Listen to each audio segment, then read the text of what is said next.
자, XGBoost 하이퍼 파라미터 튜닝 부분인데요.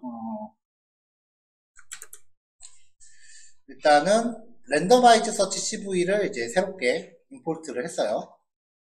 지금 실행 결과는 지금 다 출력이 되어 있는 상태예요.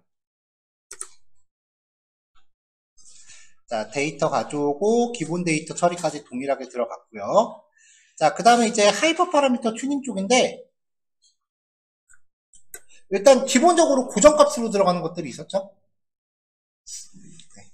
XGB 클래스피파이어에 이제 제너럴 파라미터 들어갔었고, 그 다음에 트레인 파라미터. 이 부분은 이제 분석하는 데이터 종류에 따라 맞춰줘야죠.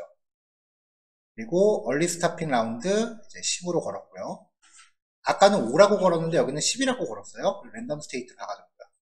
자, 그 다음에 이제 하이퍼 파라미터들 값의 종류별로 쭉 나열을 했는데 좀 많다 싶을 정도로 잡았어요. 그래도 이제 다른 애들보다는 속도가 좀 잘 나오는 편이었고요. 이게 같은 코드를 제가 집에서 확인했을 때는 결과 출력을 하는데 전부 다 3초 미만이었거든요. 여기는 시간이 조금 걸리긴 하더라고요. 자, 이렇게 해서 하이퍼 파라미터도 앞에서 봤었던 거 값을 좀 이렇게 세분화 해갖고 세팅을 했고요.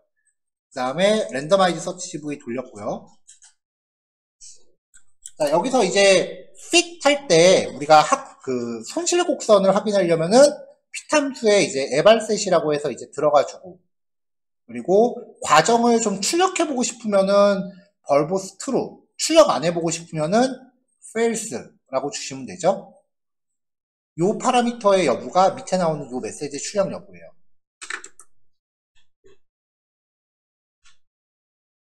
자, 그럼 이렇게 객체 떨어지고요. 시간은 지금 제 컴퓨터 기준으로 17.3초 떨어졌어요.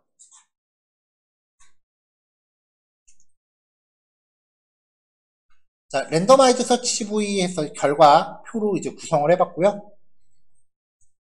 그럼 이게 가장 좋은 최적의 파라미터를 보여주는 케이스죠. 자, 이걸로 이제 학습 결과 확인, my classification result 함수 호출했는데, 이거를 호출할 때 이 안에서 이제 학습 곡선을 그리게끔 되어 있잖아요. 근데 학습 곡선을 기존에 우리가 쓰던 기능을 사용을 못했었죠. 자, 그래서 여기 plot.py 파일에서 정정을 좀 어떻게 했냐면은, 기존의 학습 곡선 출력하던 함수 이름을 myMLRunningCurve로 바꿨어요.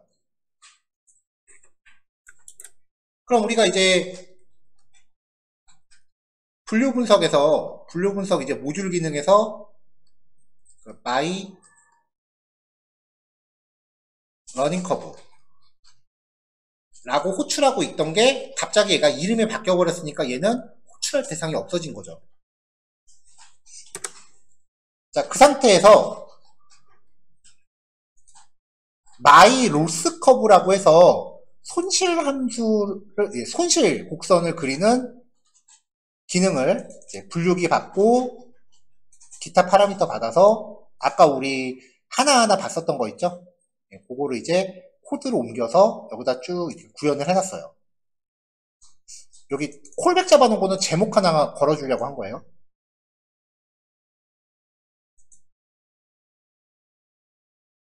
자, 그 다음에 이제 아까 멀쩡하던 함수가 이름에 바뀌었으니까 분류 모듈에서 이제 호출하던 애가 갑자기 없어졌다고 얘기했잖아요. 그거를 새로 만들어줬어요. 파라미터 그대로 유지하고. 여기서 만약에 분류기의 클래스 타입을 검사해서 이게 XGB 회기 내지는 XGB 분류면은 조금 전에 만들었던 손실 커브를 그리게끔 호출하고, 그렇지 않으면 기존 함수를 호출하게끔 이렇게 레퍼링을 한번 걸었어요. 이런 식으로 계속 만들었던 모듈을 점점 이렇게 확장해 가는 거예요.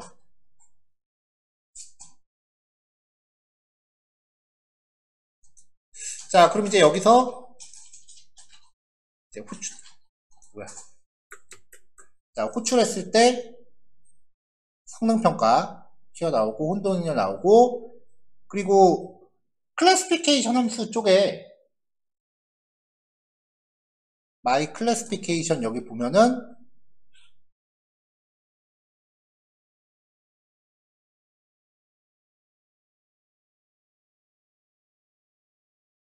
자, 혼동행렬 출력한 다음에 이즈프린트가 true고, 그 다음에 분류기의 클래스가 classify면은 변수 중요도 그래프 출력하게끔 만들어주고요. 그 다음에 아까 우리 변수 중요도 이제 표로 만들었었죠? 표로 그리게끔 해주고요. 앞에서 봤었던 코드 일로 옮겨와서 이제 출력시켜 준 거예요. 그리고 플롯.py에 그 트리 출력하는 함수를 하나 더 만들어 놓긴 했는데 이게 모듈로 빠지면은 작동을 안 하더라고요, 지금 계속. 그래서 트리는 어쩔 수 없이 그냥 직접 한번 출력을 해줘야 될 것 같아요. 변수 중요도 출력해주고 요거 이렇게 표로 만들어 보고요.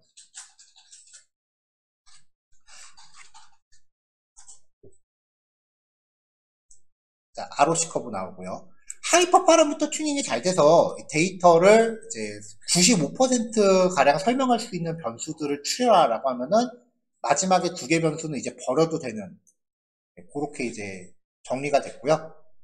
6개만으로 이제 당뇨병의 발병 여부를 이제 체크할 수 있다가 됐고, 그 다음에 학습 곡선 보면은 과적합 거의 안 떠요. 아까랑 비교했을 때 굉장히 좋아졌죠?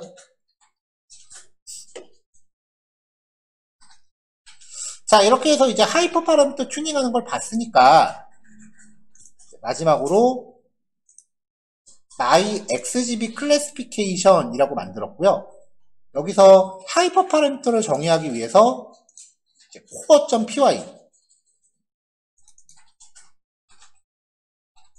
core.py에 보시면은 여기 xgboost classification에 대한 하이퍼 파라미터 정의해놨고 이거를 리턴해주는 부분 들어갔겠죠? 자, 근데 객체 만들 때 get estimator 하면 이제 객체를 리턴해주잖아요. 얘는 그 제너럴 파라미터가 좀 있었기 때문에 my xgb classifier에 호출하면서 부스터, 디바이스. 자, 디바이스를 이제 자기 특성에 맞게 바꾸실 분들은 여기 GPU로 바꾸시면 돼요. 그리고 메시지 출력 안함, 얼리 스타핑 10. 이렇게 이제 객체 만드는 부분 추가해주고 쭉 들어왔어요. 자, 근데 이제 이 클래스의 특수성 때문에 요 my classification 안으로 또 들어가 보면은 그래서 이제 머신러닝 작동할 때 ML이죠. 여기서 이제 교차 검증 설정하기 전에 클래스가 이제 XGB 클래스피파이어면은 일반적인 거는 그냥 클래스 객체만 만들면 되는데 얘는 Y 트레인의 고유값을 뽑아요. 그래서 개수를 골라. 그래서 이게 2개면은 바이너리 로지스틱 그리고 매트릭은 에러. 그렇지 않으면 멀티 소프트맥스, 매트릭은 M 에러라고 해서 객체 만들 때 파라미터를 더 잡아줬어야겠죠. XGB 클래스피파이어의 특수성 때문에 여기가 하나 또 들어갔고요.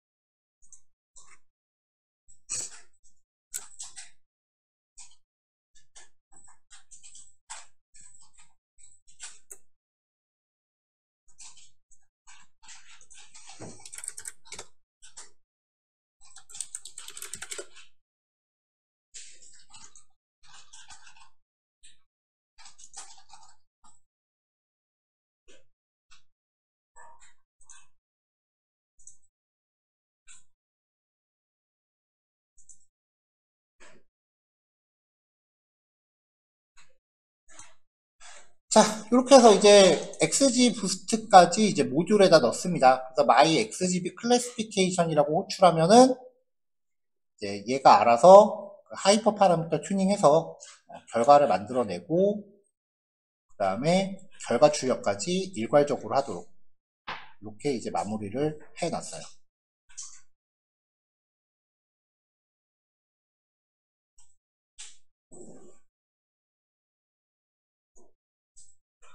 근데 XG 부스트는 약간 좀 원래는 사이클런하고 좀 결이 다른 코드인 거를 억지로 사이클런으로 좀 이식을 한 거기 때문에 얘는 그 모듈에다가 넣는 것도 약간 억지스러운 느낌이 좀 나요. 그러니까 사이킷 런 래퍼 기준으로 하되 XGBoost는 직접 구현하는 코드 꼭 숙지를 해 놓으세요.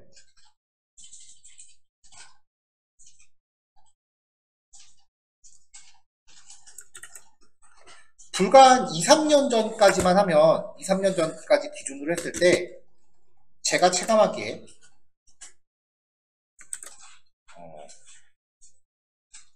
석사 논문이라고 하면은 가설 검정, 분산 분석 요 정도까지만 하고 그 다음에 박사 논문이라고 하면은 머신러닝 지도학습 알고리즘 위주로 요 정도였는데 요즘은 이게 다들 난이도가 올라가서 이제는 석사 논문이 머신러닝 지도학습 이것들은 그냥 일반 석사들이 다 쓰고요. 박사급 논문이면은 이제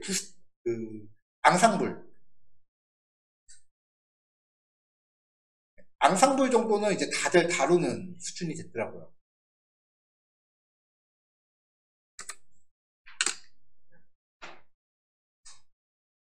그만큼 이제 필드에서도 앙상블을 사용하는 케이스가 많아지니까 여기에 있는 요 앙상블 기법 관련된 애들은 모듈을 활용하기 전에 일단 기본 순정 코드를 본인이 어느 정도 구사할 수 있을 정도로 연습을 좀 해보세요. 코드를 한 줄 한 줄 외우라는 건 아니에요. 내가 스스로 정리해 놓은 자료를 참고해서 뭔가 코딩을 할 수 있겠다 싶을 정도가 되시면 돼요.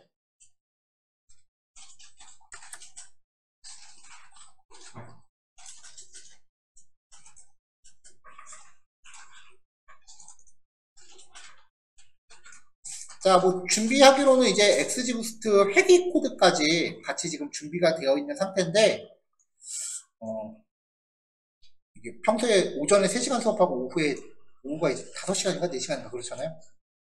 오후 수업 시간이 좀 기니까 오늘은 요거까지 실습하시면 제가 봐서 한 5시 될 것 같은데 마지막 1시간은 각자 개인 정비 시간으로 합시다. 내일 XGBoost 회기 마저 보고 그 다음에 시간적으로 허락이 되면은 라이트 지배까지 갈게요.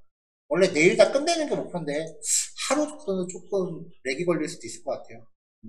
그래야 뭐 대세에 지장은 없으니까 그냥 그렇게 참고해 주시면 될 것 같습니다. 자, 코드 올라갈게요.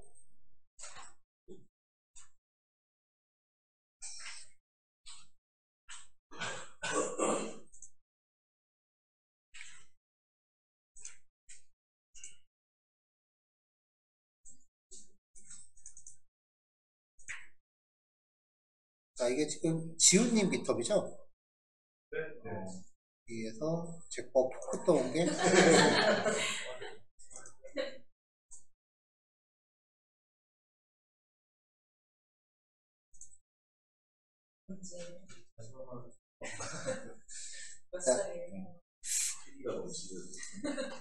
여기 포크 떠온 거 보시면 여기 커밋이라고 되어 있는 요거 누르면은 커밋된 내역들이 다 보여요.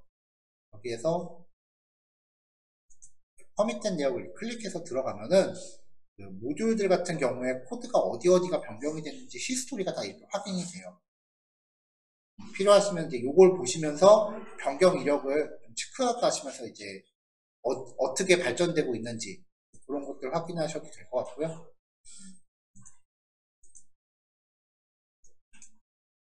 그리고 이게 나중에 이제 취업한 학생들한테 이제 피드백 들어보면은 이제 나오는 얘기 중에 이제 뭐 이것저것 구현했다라고 하면 이제 학원에서 만든 모듈 썼다라는 얘기를 만약에 하게 되잖아요.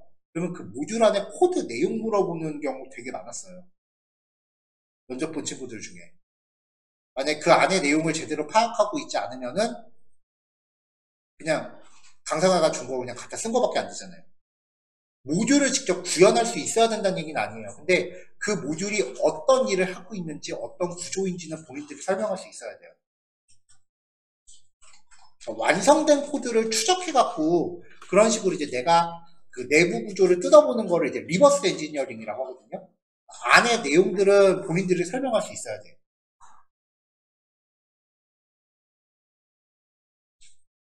그 완성된 모듈 공부하는 좋은 방법이요. 첫 번째는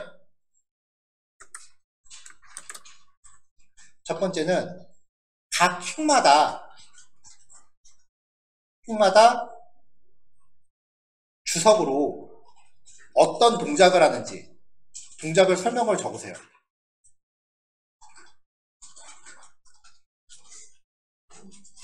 그 다음에 우리가 이제 맨날 주피터에서 호출하는 함수들 있죠?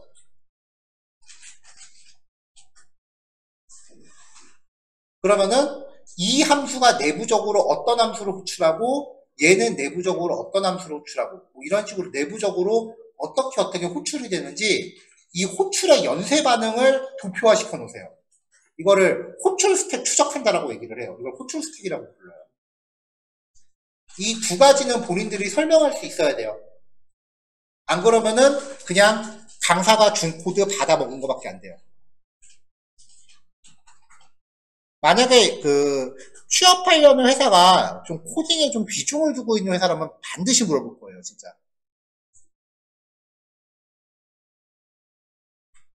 그래가지고 이제 모듈화 하는 거를 되게 그 자제하려고 했었는데 하다 보니까 좀 커져갖고 그래서 걱정해서 얘기하는 거니까 요 그 동작 과정하고 각각 핵마다 어떤 기능 하는지는 꼭 다 정리해 놓으세요. 빈말이 아닙니다. 진짜입니다, 이거. 이거 정리 안 하시면은 모듈 안 쓰고 그냥 직접 다 코딩하는 것보다 못해요. 오히려 얘가 약이 아니라 독이 될 거야. 그렇게 되면.